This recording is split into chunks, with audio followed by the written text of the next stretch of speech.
If you want cheap Microsoft points and game codes, check out g2a.com. Link is in the description below.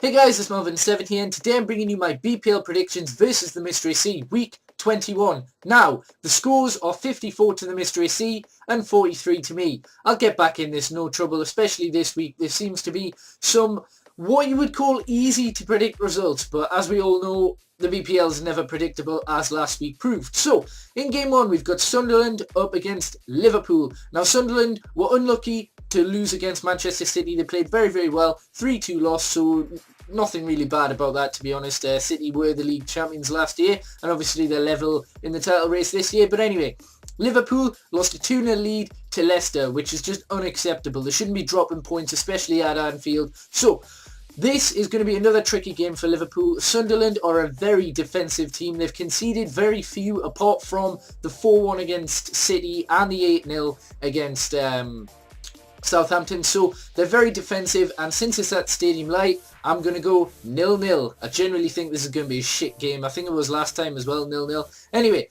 Burnley versus QPR is the next game. Now, they're both relegation candidates, but obviously, Newcastle are without a manager, and the reason I'm saying that is because Burnley last played Newcastle and they drew 3-3. Obviously, Newcastle have John Carver as manager, so I don't know if you should probably look at that a bit. I mean, I suppose Burnley did very, very well. They should have won, and they did score 3 away from home, which is the first time this season, so nothing bad about that. QPR drew 1-1 at home to Swansea, but QPR have been dreadful away from home. No points. They've lost every single game so far. So for that reason, and because Burnley seem as though they can score now, I'm going to say 2-0 Burnley. In the next game, we've got Chelsea up against Newcastle. Now, obviously, there was that ridiculous result last week. Chelsea lost 5-3 to Spurs. What a game that was, and I couldn't be happier, to be honest, considering that we are third, Manchester United, and we're making a sneaky push for the title, but it's probably not going to happen. But anyway, it's nice to see the teams above you lose, is what I mean. So, Newcastle, on the other hand, 3 times ahead of Burnley, and then they drew 3-3. They're going through a transitional period. They've got John Carver as the assistant manager, a fair few injuries. I think this one's fairly predictable, and I'm going to say a 5-0 result to Chelsea. Let me know what you think of that one. Anyway, in the next game, we've got Everton against Manchester City. Now, Everton have been piss poor. They lost 2-0 to Hull.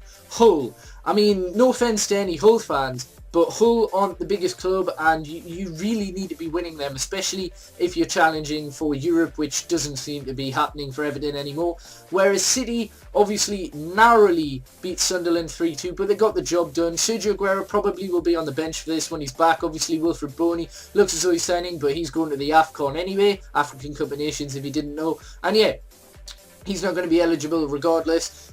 So, you know, City have a couple of players coming back, I think, as well as Jovetic, so I'm swaying towards City just because of how poor Everton have been. To be honest, I'm going to say City are going to win 2-1. Could be more, could be less, could be a draw, but I'm going to say 2-1 to City. Next game, we've got Leicester up against Aston Villa. Now, Aston Villa just can't score. They really can't. Like, Benteke, as soon as he seems to be hitting form, I'm not saying he's a bad player. He's very, very good, but I don't know, he's not consistent this season because of injury, etc. Whereas, well, they drew 0-0 to Crystal Palace, obviously, and I think they've only scored 11 this season. Whereas Leicester been playing really, really well recently, and they got a well-earned draw against Liverpool. They should have won. 2 ridiculous penalty decisions gave Liverpool a draw there. So Leicester, they've been getting some form, getting some points on the table. So for me, because Leicester are home, I'm going to say 2-0 Leicester. Next game, we've got Swansea versus West Ham. Very interesting game. Last time it played, I think it finished 3-1 to West Ham. West Ham are high-flying, but they are away this time. Swansea and West Ham both got 1-1 draws. West Ham to West Brom and Swansea to QPR away. So, you know, going off latest form, I don't think there's too much to worry about for either team. I think Swansea can overtake West Ham if they do win. Also, West Ham are without Diafra Sakho and Alex Song, I believe now, because of the African Cup of Nations. So that's going to hit them hard. Since Swansea are at home, I'm going to say this is going to be a 2-1 result to Swansea, but I'm not surprised if this is a draw, to be honest. That's probably what it's going to be, but I'm going to say 2-1 Swansea. Next game, we got West Brom against Hull. Hull beat Everton 2-0. Confidence going to be booming. West Brom 1-1 draw against West Ham, who are high flying, so that's a good result as well. Both teams looking like they can actually get some goals in now. So this should be a very, very entertaining game. And for me, nothing to split them. 2-2, I'm going to say. Next game, we got Palace up against Spurs. Now, Palace, obviously, Pardew's the new manager, so they drew 0-0 to Aston Villa, but they beat Dover 4-0 in the FA Cup, so that's a great result for Alan Pardew in his first game. Obviously, it's only Dover, but it's a win nonetheless, so we'll see what he can do up against high-flying Spurs, who are 5th now, and a real push for Champions League is on the cards, to be honest. They look a real threat, definitely. I don't think I would have been saying that towards... not the start of the season. I did say at the start of the season they would be contesting, but I mean about 7 games in or something. Same as Man United, you probably wouldn't think that. But anyway, Spurs 5-3 victory against Chelsea. They have been ridiculous, and for that reason I've got to go. I'm going to say 3-1 to Spurs. It's not going to be too bad of a result for Alan Pardew if it does happen, because Spurs are high flying at the minute. Next game, we've got Arsenal up against Stoke. This is a very interesting game. Last time these two sides met, obviously Arsenal were 4-0 down, but it quickly got brought to 3-0, then 3-2 because of the Bojan ineligible goal. I think Bojan's still injured for Stoke. Arsenal lost against Southampton 2-0. Not the best result there.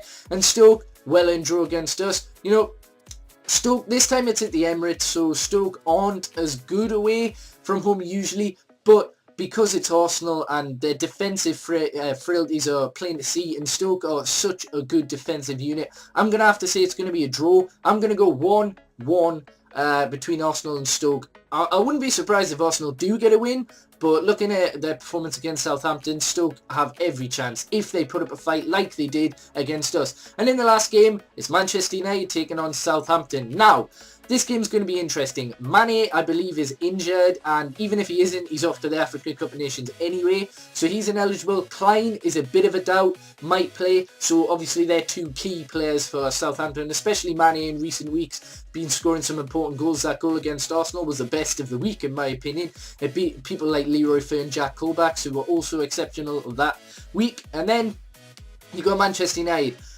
who only have one injury now. It's Ashley Young. Everyone else is back in training. They're not all going to start because they've only been training for a week or so. I think Daley Blind may get a start because he's been training for 2 weeks. Obviously, Di Maria played 30 minutes against Yeovil, scored. Hopefully he's back. He'll bring that added pace that we really need. I would play Juan Mata in this game because at home, he seems very deadly. Obviously, we drew 1-1 against Stoke, but it's still 13 games unbeaten. We beat Yeovil 2-0. The last 3 games away from home in the league have all been draws though, so that's not great. But another fact as well, for the last 15 games, I believe, we haven't conceded more than 1 goal in every game that we've played, so that run includes Chelsea and City, so that's a brilliant fact. And yeah, obviously we signed Valdez, so he'll probably go straight to the bench behind David De Gea. Hopefully he signs a new contract. So the confidence around Old Trafford is really good. We haven't lost at Old Trafford since Swansea in the opening day, so for me, Southampton have been fantastic. They beat Arsenal 2-0, but